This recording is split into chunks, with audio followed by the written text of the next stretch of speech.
যারা পূজা করে, যাদের ধর্ম, তারা আনন্দ উৎসব করুক, এতে আমাদের কোনো আপত্তি নাই। আওয়ামী লীগ সরকারের আমলে একটা স্লোগান উঠছিল, যে স্লোগানের ব্যাপক বিরোধিতা সর্বশ্রেণীর আলেমরা করেছিল। স্লোগানটা ছিল এমন, ধর্ম যার যার, উৎসব সবার। এই নিয়ে ফেসবুকে অনেক দুষ্ট পোলাপাইনে এমনও লেখছে, বউ যার যার, মানে বিয়ে যার যার, বউ সবার। আর অনেক রকমের কথা লেখছে। আমরা তো মাশাআল্লাহ কাজের কথা দুই একটা কইতে না পারলো, কাজের কথা সারাদিনই কইতে পারি। এরকম কথাবার্তাও আসছে। অর্থাৎ তখনকার সময় সর্বশ্রেণী এটার চরম বিরোধিতা করছে। যেই বিরোধিতার ভয়ে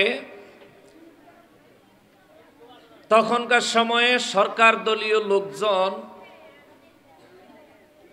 পূজার অনুষ্ঠানে বিভিন্ন শুভেচ্ছা টুভেচ্ছা জানাইতে একটু লুকাইয়া টুকাইয়া জানাইতো, ঠিক না?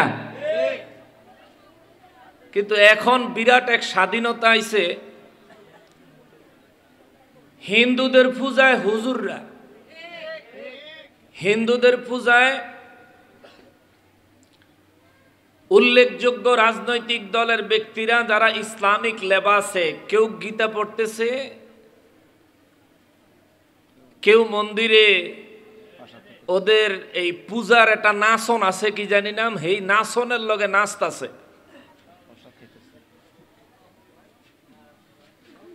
আর পূজার পরে পূজার প্রসাদ তো ফ্রি, তাই না?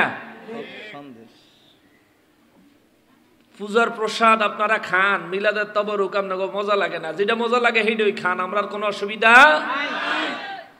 কিন্তু নিজেরে মুসলমান পরিচয় দিয়া মুসলমান সমাজে ফিতনা লাগায়েন না। টুপি আর পাঞ্জাবি হইলে মুসলমান হয় না।